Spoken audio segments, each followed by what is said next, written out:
Welcome to the WinShape Homes podcast, where we tell the redemptive story of foster care and invite you to discover how you are a part of that story. I'm your host, Austin Ludwig. Our guest today is helping shape the way families and churches think about mental health and parenting. We discuss the ways in which science and faith aren't working against each other, but how science is actually affirming the biblical truths we've known all along. He is a director, a doctor, a foster parent, and a friend. We hope you enjoy this conversation with Dr. Phil Bradfield.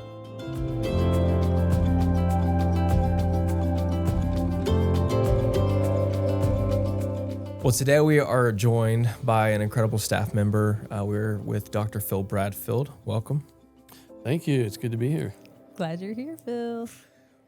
Phil, we are super excited to jump into this conversation today to talk about all the things involving our clinical care team, mental health, trauma-informed care, the whole nine yards. But for easy topics. Yes, we'll stay topics. Pretty topical. Yeah. We'd love for you to, just set a foundation for people for who you are, some of your story. You're also a foster parent, which is really unique. But we'd just love for you to lay a foundation and introduce yourself. Okay. So I've been in mental health now for about 14 years. And prior to WinShape, I worked at a psychiatric hospital. I interned there. It's where I cut my teeth and was a therapist there. I ran their outpatient program and was clinical director there for the last several years I worked there. And then I've been with WinShape now for 7 years, clinically directing the WinShape Homes mental health counseling program. So all things mental health and counseling for our kids and families in our group homes and the foster care side. And it's been awesome. I'm really passionate about mental health and the intersection of faith and science from that respect. That's good. You know, many of our listeners may not know this, but WinShape Homes is one of the only foster care agencies that I know of, at least in our state right now, that has what we would call a in-house clinical team, right? Like most people have, as an agency, don't have that like benefits. Right. They have obviously referrals and things like that and partner with different clinical services, but we actually have our own in-house. So all of our families that foster have access to you and your team. All of our kiddos that are part of our agency also have access, which is pretty unique at the end of the day and something that we're blessed with, especially with Phil and his team. Yeah, the team is amazing. They're all really good therapists in their own right. They truly make my job so much easier. They're all wonderful to be around. Walk with Jesus, just down to earth, but also really good professional counselor level clinicians. So talk to us some about what that looks like at WinShape. Why a clinical team, and what does that look like when you say clinician? I feel like there, for myself for a while, is probably like, what is that? You know, like maybe give some context for what our team does and why we have a team here. Yeah, well, let's see. That's a big question. Yeah. I think that when I first got here, there weren't any other counselors, and so I spent some time talking to a lot of different foster parents and house parents about what the needs were, what the current mental health counseling landscape looked like, how they were meeting those needs for kids, and realized if we're going to do this really well, we need to internalize it and, to be able to have regular meetings and talk about this with kids and be able to not, to keep up with, laws like HIPAA and, if it's internal, then it's a lot more private and safe from that respect. So also, the other big piece with kids in foster care or adoption, basically child welfare, they tend to have a lot more severe mental health issues by and large, and a lot more attachment issues. If you do the research on attachment and mental health, it's there. So there's a need for it. Yeah. So I, prior to coming to WinShape Homes, I knew the word trauma informed. I knew, of this space, obviously care about mental health and things like that, but it's been great to be a part of WinShape Homes and specifically be around you and to have a better definition of what even trauma informed means. Like, I'd love to just pitch you a softball. What is trauma informed and why do we care about it here at WinShape Homes? Right. Great question. It's trauma informed is a big topic. It's I try to tell people trauma and mental health right now is sort of like computer science in the 80s and 90s. It's just exponentially growing. We're learning more and more about the brain, and so it's important. Really, everybody's got some trauma. People that have a lot of it, we need to be sensitive to it at the end of the day, especially the vulnerable. And that's the kids we're serving. So what it means, really, there's not necessarily an agreed upon definition, but for us and our team, it really means a shift in perspective, bending to the child rather than having the child bend to us.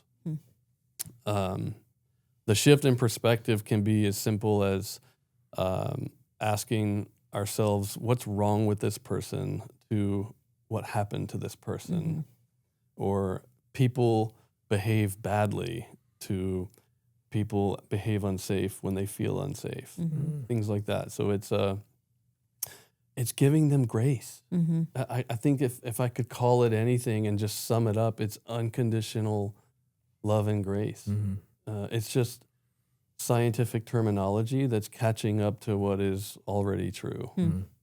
Yeah, and I think like the research that you see specifically around children who are in foster care, I don't know where it came from. You can fact check me here, but the stat was that basically children who are in foster care have experienced high levels of trauma, neglect, abuse. The amount of PTSD that they experience is the equivalent of someone who's actually been in war, and that amount of trauma and the way that that's affecting their behavior, their brain, the way that they're wired, and it's just a central part. And what's interesting is I feel like the word trauma is being talked about, I think, across the board in the world of mental health, but how much more in the space where it's like a 100% given, that just the fact that you're removed from your home and you're living, with strangers, that in itself is a trauma. And so talk to us a little bit about like the different kinds of trauma. I know sometimes we use language like big T trauma, little T trauma. Something I see, you scroll through TikTok or whatever, and everyone's like, I have trauma this, trauma that. And it kind of becomes that buzzword. How do we approach it in a healthy way with the right language? And maybe you could expound some on that. Sure. I do like big T, little t. Big T trauma would be things that are life-threatening or are threatening to my, physical safety, emotional safety. Little T traumas are things they're not gonna necessarily physically hurt or kill me, but you can't underestimate them. They can be just as damaging to the brain. Your parents getting a divorce or going through a divorce as an adult.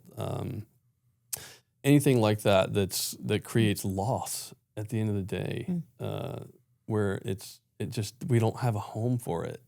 That creates trauma for us to have to grapple with. And you could also sum it up with Dr. Bruce Perry, somebody who's well-known leading traumatologist of our day, and he calls it the 3 E's: event, effect, and I'm forgetting the last one, but essentially it's 3 things that have one event that occurs, but the effect of that you can't just predict it. It's not the same for every single person. So an analogy I give people is, those little T traumas especially, it's a lot like if I'm holding a kidney stone in my hand. I've had kidney stones if before. I have too. It's the worst, yeah. So but if I'm holding it in my hand and I throw it at you, it's not really going to hurt. Right. Yeah. But you take that same stone and run it through your system, you're going to feel it, and it's something awful. Yeah. So that's a lot like what it's like. You know, trauma, it really depends on the person and where and how it lands in their life and how it impacts them. Yeah. For, you know, something that's traumatizing to me, you may be able to walk through okay and come out, you know, resilient, and then vice versa. You may go through something that I'm like, that's okay. And so I hear you saying, yeah, it's all about the experience, right? The person who's experiencing it. And so there is no one size fits all. There's actually excavating and digging that you have to do relationally to discover, okay, what effect did this have on this person? So it is unique to every single person. Yeah, it is. I think that there are for sure traumas that happen that I would be shocked if it didn't traumatize the person. You know, like there are things that probably always would, mostly. But then there's always all those other areas that you don't know because everybody's so different. But when I think about vulnerable children being neglected, abused, things like those big T traumas, most of the time it's going to have a pretty adverse impact on their brain function and development and how the older they get, how they behave. It's directly connected. So let's talk a little bit about that then. Like, how does like this early childhood trauma reality that we face every day with our clients and customers and our families, like how does it affect brain development? How does it even like affect us then, like as we grow into adults and our relationships with others? Like, again, we could talk about this for hours and hours, but scratch the surface on what that looks like, you know, in y'all's office and, like and who you are dealing with. How trauma affects the brain. Yeah. I mean, ultimately, what I tell people is it's like having living fear that's stuck in the brain, and it doesn't have anywhere to go, so it just bounces around in there, and it can be triggered at any time, and it's really too much exhaustive work to try to figure out every trigger. Scientifically, the way it happens is it's memory that doesn't move from short term to long term. Your brain catalogs everything as short and long term. There is no past, present, future. So a trauma that occurs, or safety that's removed, causes a loss, creates fear.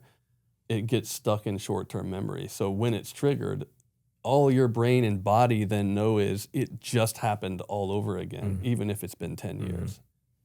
So that's why you see, you could have a 12, 13, 14-year-old kid having a huge dysregulated meltdown over being asked to do homework when the day before it was just fine. But at this point, something triggered it that was different. And so rather than try to figure out what is every single trigger, what's so much more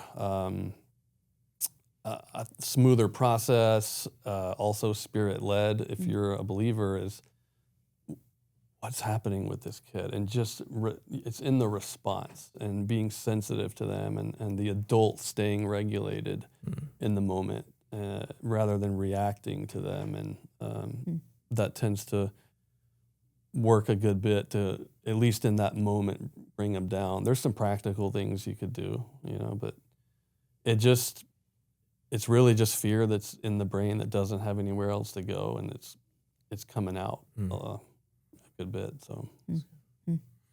So kind of coming back to the trauma-informed, this is language that we use, right? We talk about, being trauma-aware and how to move along this spectrum to eventually wanting to get people or churches or families who are involved in foster care. We would love for all believers to become trauma-informed individuals. But as I've discovered, working with WinShape Homes the past 2.5 years, it's a journey to become really fully trauma-informed, and we're always growing in it. Could you just talk some about even more what is that spectrum, and where are we trying to move people from, even maybe talking some about trauma awareness and how that starts, and even what we do. Phil has come in and has been such an incredible resource. His team coming into our churches specifically, not just equipping families to be trauma informed, but equipping the care communities, the pastoral staff coming in and giving this language around these clinical things and mental health approach. Your team does trainings at conferences and summits and things of that nature. So I'd love for you to talk some more about that, like that spectrum even.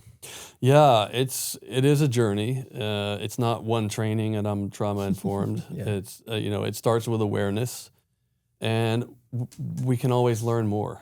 That would be another example of like non-trauma informed versus trauma informed. Expert, learn. We can have expertise, but I can still learn. And so there's plenty more to become aware of. And then after awareness, it's sensitivity. How do I grow my sensitivity to trauma? And then lastly is response. And then it's just like a cycle that keeps going. And you know that a group, an organization, what have you, is really getting it when it's getting into the leadership and it's getting into policy. Or just the culture and how things, function. So, becoming trauma informed, definitely a journey. I think that, like I said earlier, in the church, and in Christendom, I guess the easiest sum up is it's unconditional love and grace, and so we have this amazing advantage over secular science. Like when we see something and we've become aware, we've learned sensitivity to it, and when you have that, you feel compassion. You feel compelled by the Spirit to do something. We can always lean into the Spirit and ask, like, what is going on with this person, and get a leg up, because He knows. He knows what everybody has gone through and currently is going through, and so we have such an advantage there.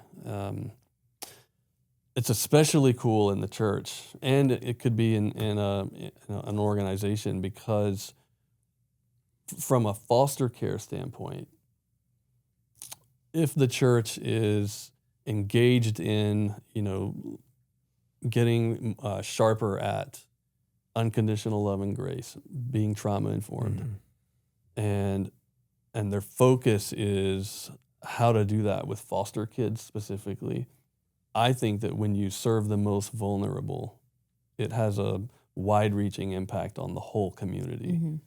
So that's going to tend to help anybody who comes through your door with mental health issues, or anybody you come across out and about in your community.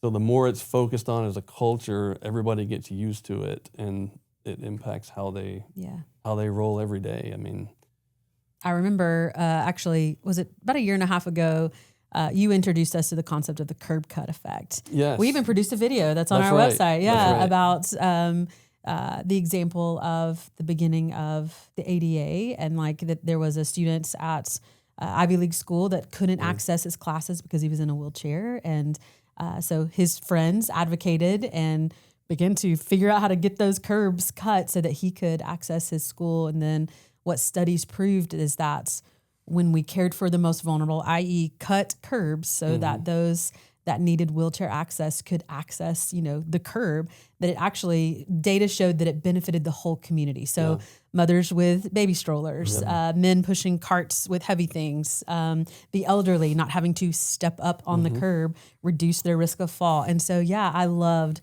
that you introduced us to that concept of like when we care for the most vulnerable, that it actually helps us care for the rest of society and the rest of our community and the rest of the body of Christ, right? So it's a beautiful example of God reminding us, right, of the gospel. And I love it because, kids that grow up in foster care, there's such a tough reality of different things they can end up in. The prison system's filled with lots of adults that were in foster care. There's a higher rate of sex trafficking with them. And so, but if we get good at this when they're little and when they're young and before they age out, we can step in front of so much of that and prevent.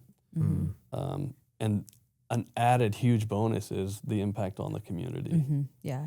No, I love that we've been able to see a shift in just our knowledge of a lot of our church partners because you and your team have been welcomed into those spaces. You know, a lot of our churches have asked specifically, hey, like as we've mobilized more families to become foster families, like our preschool looks different now and our children's ministry looks different and our student ministry looks different. Like, can you come help us think about how to care well? I think about one of our examples of one of our churches where the, I won't name names, but children's pastor was like, we're going to roll the red carpet out for all of our foster kids. And you were like, maybe not the most trauma-informed approach. But I love that because he needed someone to help inform on how best to care well, you know, because that was his goal, right? Like was to care well. But I love that you guys can come alongside our church partners to help them grasp these concepts because they're not easy. They're not easy to think about. And they affect everyone very differently. So it is a leaning on the Spirit to help. It is. I mean, there's probably an instance where maybe rolling out the carpet is the way to go. Would be the right way, yeah. It could be. It just depends. So, but by and large, you know, it's low and slow with these kids. Like you don't want to overwhelm them. Yeah, that's good. So I'd love to pause here, and I'd be interested.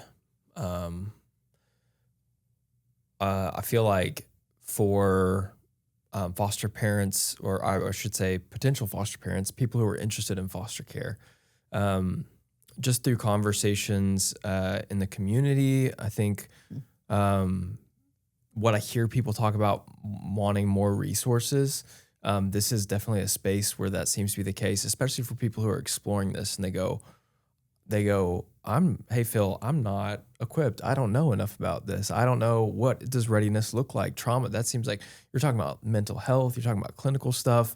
For some people who are exploring this space, maybe this is a barrier.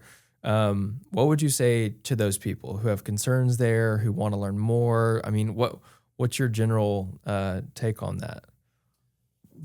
Like somebody who might be interested in getting into foster care. Yeah, and maybe this is just an area that's kind of like, whoa, that's there's heavy intimidating. stuff. Yeah, and it's intimidating. Yeah. Well, it is. Yeah. I mean, at the end of the day, it is. I'm a foster parent. We didn't even take in teenagers, and it was still like, are we really doing this? Yeah. Like, it was a huge adjustment for our other kids. I mean, just call a spade a spade. It is. Yeah.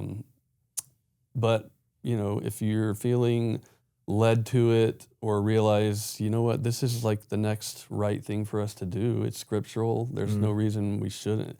Whatever it is that gets you into it, just, you know that there are going to be moments that are just hard. Tears. We've definitely experienced it multiple times.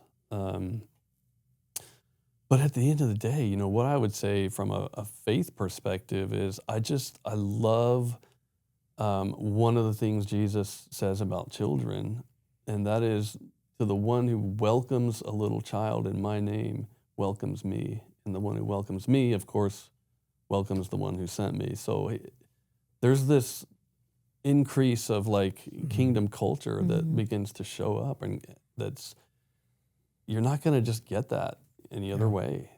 So there's always sacrifice.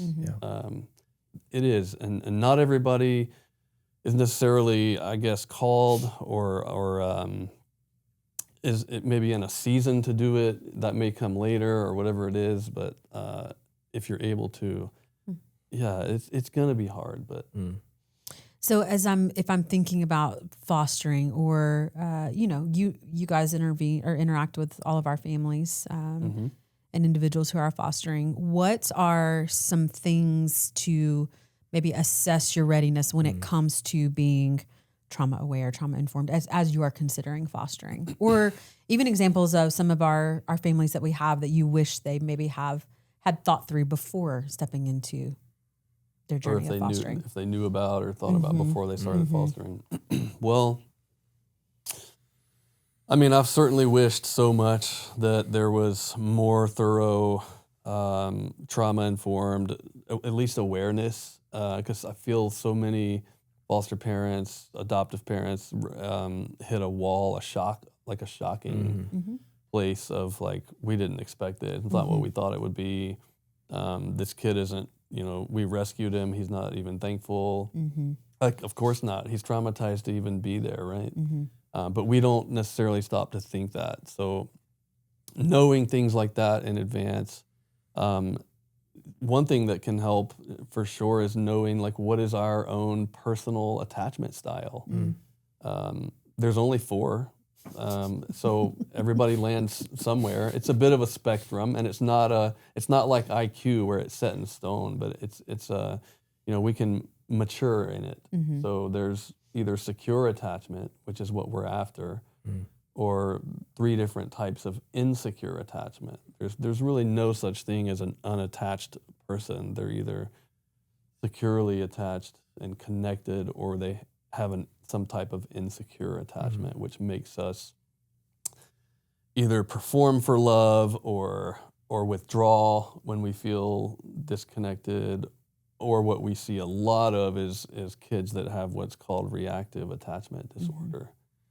And that's the behavior, like reality. It's a diagnosis, RAD, reactive attachment disorder. You see a lot of really difficult conduct issues and behaviors with kids that are diagnosed with that, but it's just a diagnosis. At the end of the day, it's like, what's going to help?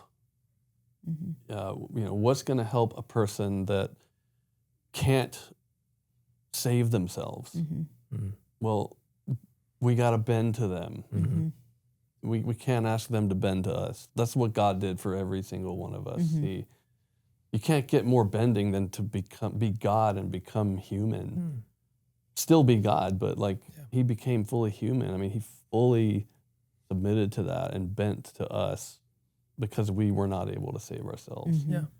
If a kid in foster care, or anybody, you don't have to be in foster care or adopted, a kid who's got serious insecure attachment issues could comply their way or behave their way into secure attachment. I'll show you a kid who could save themselves without Jesus.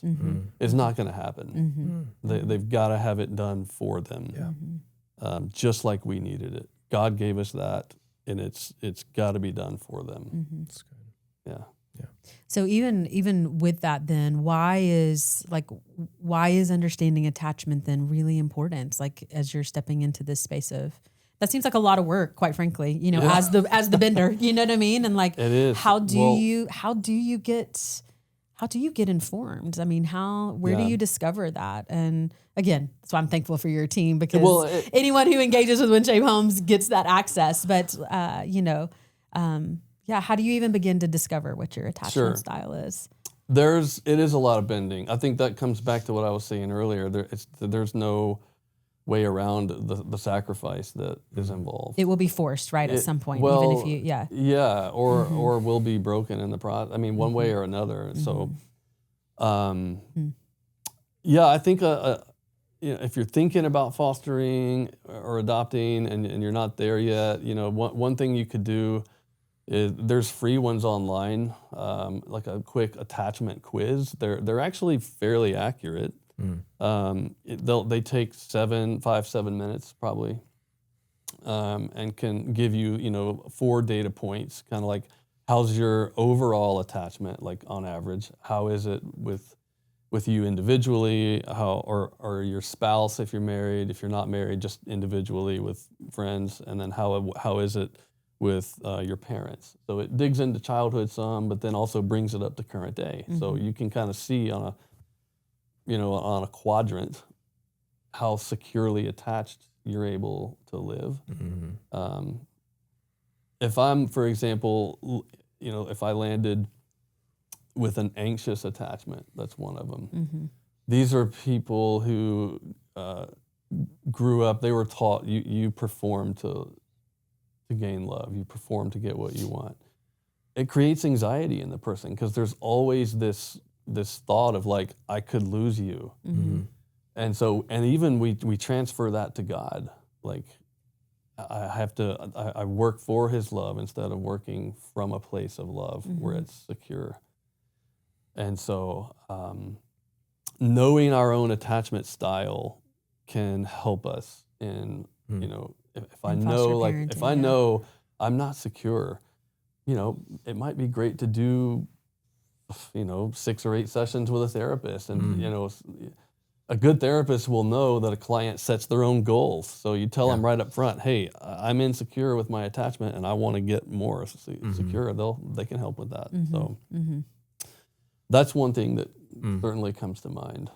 That's good. Yeah, it's because this whole thing around attachment is really a big deal. There's, again, I'll come back to the intersection of faith and science, right? So there are so many scientific theories that when you hold it up to truth, it just doesn't hold water. It's very leaky.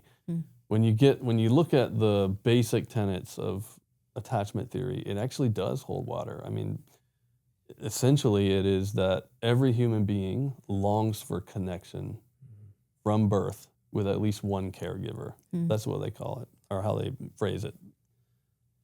And if you look at the very beginning, God said, let us make man and woman in our own image. So right there, like we're made out of a relationship. And then later he says, it's not good for man to be alone. So we're made out of a relationship for a relationship from the very get-go. And so we really are made for connection. And so I think it does hold water. And it's, we've figured out that learning how to help caregivers become bend enough to the kid to where the kid can be securely attached. It's the most trauma-informed thing that we can help them do. And so when the caregiver is willing to do that, it becomes a two-way street. Also, it's another, I hate to call it a selling point, but it's another, like, it's a fruit of it. It's a byproduct. That's a better way to say it, really, is not only does the kid get genuinely, lovingly attached, the parent does too. They then are very connected to this kid, and it's secure, so nobody's anxious about, I could lose you, or you have a story about that, right? Were you sharing an example we earlier? We have a foster home. Both parents, they are not brand new at it or in their marriage, but they've been married, a couple of years. So early on in their marriage experience, no kids of their own, and they fostered at the time, I think, a 6 or 7 year old. He's 8 now. And when he first came, it was, once the honeymoon period ends, it was a lot of clashing and tension with his behaviors. And so, early on, they were like, well, if the opportunity came up to adopt, we would definitely say no. And, we worked with them, and they really got the help they needed with learning how to bend so this kid can be securely attached. And that is exactly what happened. Not only does the kid get attached, but all those really difficult behaviors that we're intimidated by, they come way, way, way down. And that's exactly what happened with him. And even the therapist saw it, because she would work with him in therapy every week, and it was like starting over every week. She'd spend the whole session just getting him regulated. And over time, mainly the mom got more used to the process of the refinement of creating secure attachment, the therapist started to notice he's coming to therapy calm. We're actually able to work on some stuff week to week now. And, the end result is he's very attached to them. They're very attached to him. And praise God, at this point, it's looking like, I think I heard it's headed to adoption, and they want to do it now. Wow. Totally shifted the whole thing. So that's good. It's beautiful. Yeah. So talking about, and it's probably more than we can dive into today, but what is it that breaks on the caregiver side, that secure attachment? You have a traumatized child in foster care in your home. I'm interested, you're talking about creating and maintaining secure attachment. What are the things that you see foster parents do, maybe starting out, they're green, or anyone for that matter in parenting, that begins to like chip away at that? Because I think of putting myself in a foster parent's shoes, I go, well, what can I do, or what do I not do? Right. Maybe answer that. So you're asking like what works against it? Yeah. Yeah, that's great. Well, I think the number one thing is just assuming and parenting the way we were parented. Things like consequences, saying no. Now, wait. Are you saying that saying no, you should never say no? This one's a tricky one. So I'm doing that for a purpose. Let me just explain it this way. So I have biological kids and fostered before, and now we've adopted. So I have no problem telling my children no, and I do it. They're mine. They know they belong. They know who they are. They know they're loved. Our adopted daughter, she really struggles with that. So she came into care because of neglect, and so her big thing is she's frequently wants a snack and always seems to ask for it right before dinner.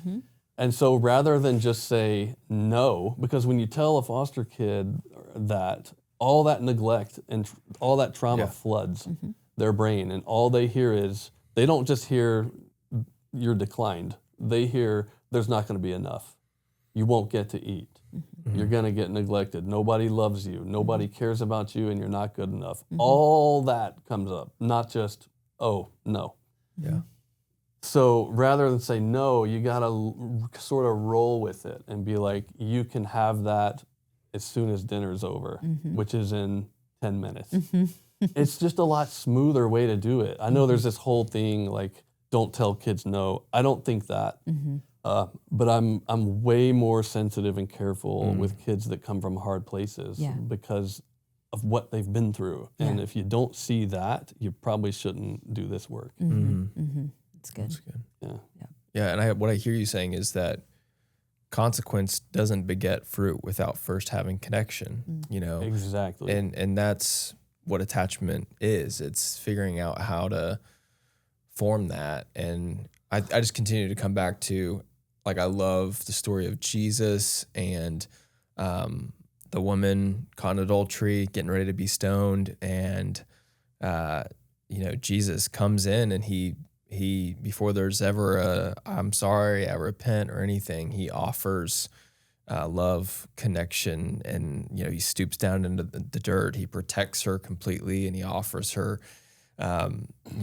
just something that's a perfect example of grace, And then I always say this, I've like the words "go and sin no more" sound like I love you to somebody that you just saved from being executed. But if he just showed up and was like, you sinner, which is what everybody else is doing, and no, this is wrong, without first expressing love, showing this moment of connection, right. I feel like go and sin no more had so much more power behind it. And it's just the gospel. It's like, why do we have an old covenant? Why do we have a new covenant, right? It's like you've got a list of rules and law, and that really wasn't doing the job. So like you said, Jesus had to come in the flesh to provide more than just rules, relationship. He didn't just come in principle, he came in person. And then you see that. You see it in the gospel. Like, so I'm curious, like, talk more about that. Like, because we've broached the subject of like, so how, and I've just talked about it, but how does the gospel inform that? This parenting style, how we're approaching this.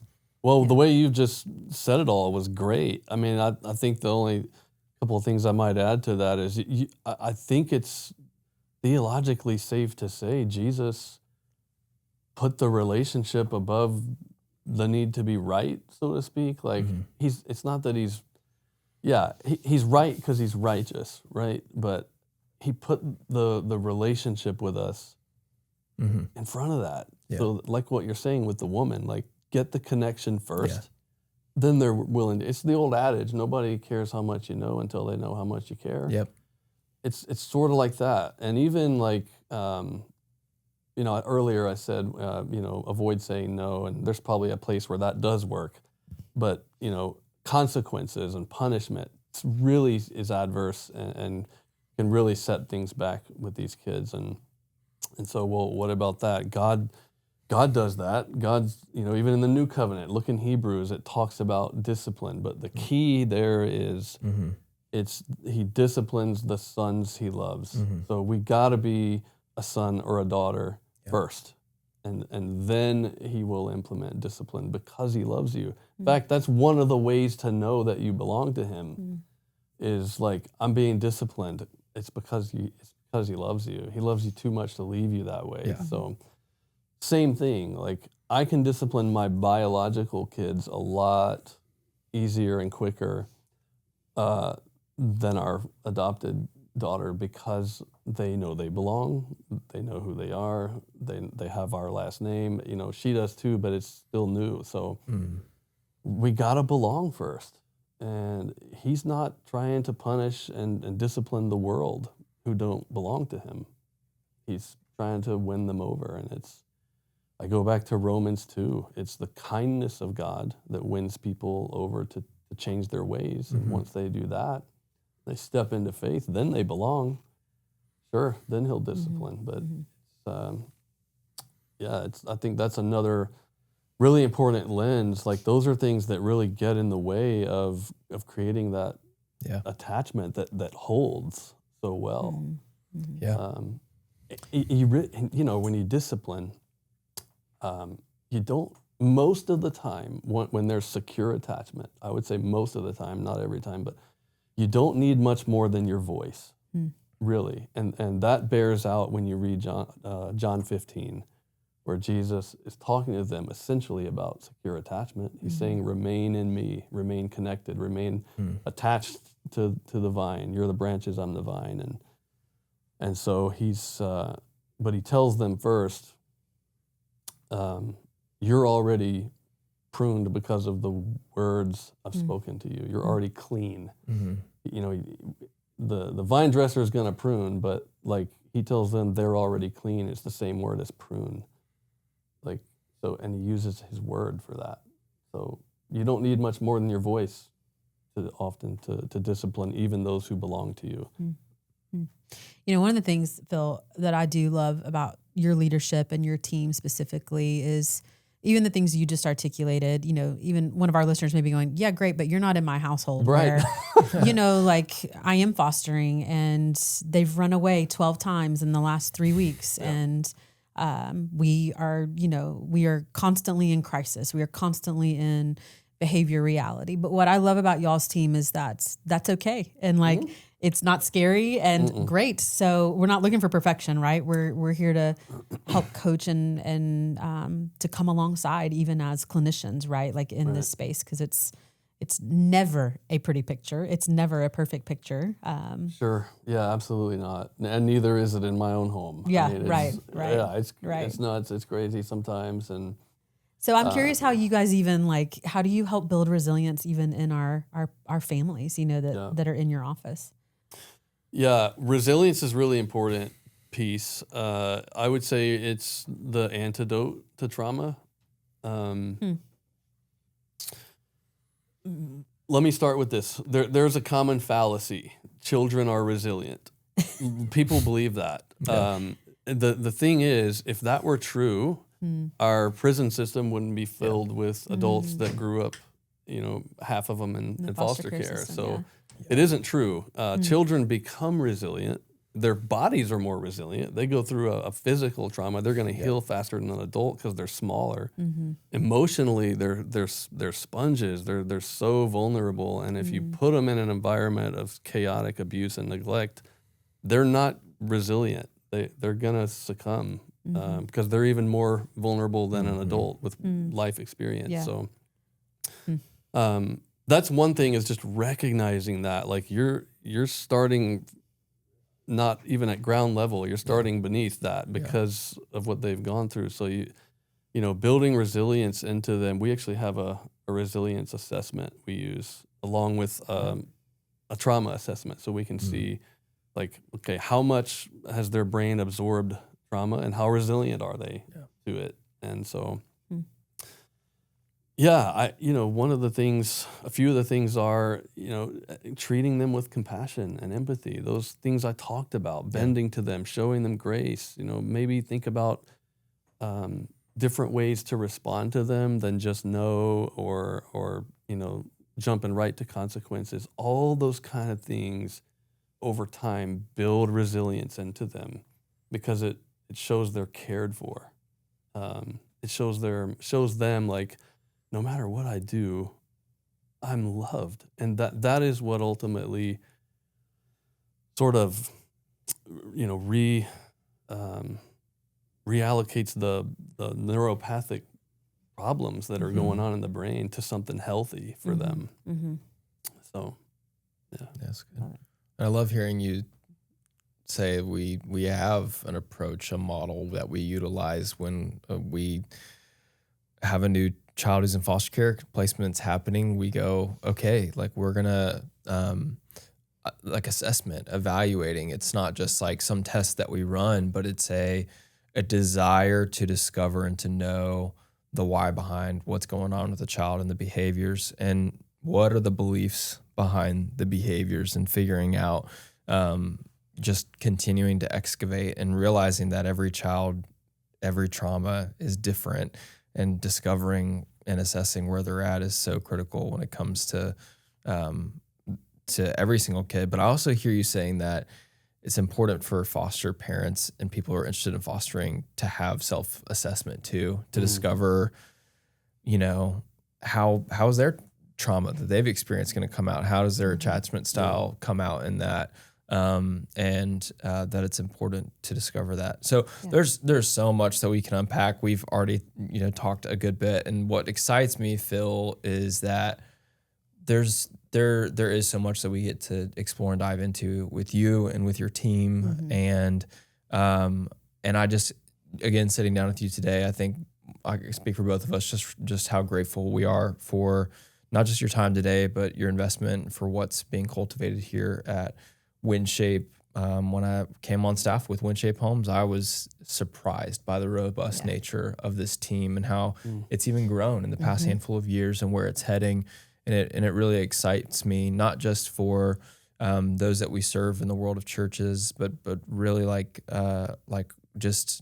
think it's actually going to, and already is, as you shared the story today, producing fruit in the lives of vulnerable children. And I think 10, 15 years from now, my prayer and hope and belief is that that's one less kid who's homeless, one less kid who's in prison system, but not even a low bar, but that they would achieve something far greater than that because of that. Well, you're a testament to that yourself. Thanks, man. And I appreciate you, your story, and you, Callie. Yeah, absolutely. Absolutely. Well, we're thankful for you. I agreed, like Austin. I mean, our vision is healing and restoration through the gospel, right? That every child and family that we encounter gets to experience that. And so I think your team specifically really is a display of that healing and restoration that comes through Christ and Christ alone. So we're thankful for you and your team and your expertise in this space. Thank you all. Yeah, thank you. All right, friends. Well, thank you everyone for tuning in today, and more to come on these topics. Thank you. Thank you so much for watching today's episode. If you want to stay connected and you enjoy these conversations, be sure to subscribe, share with a friend, and join the conversation by leaving a comment below. We'll see you next time.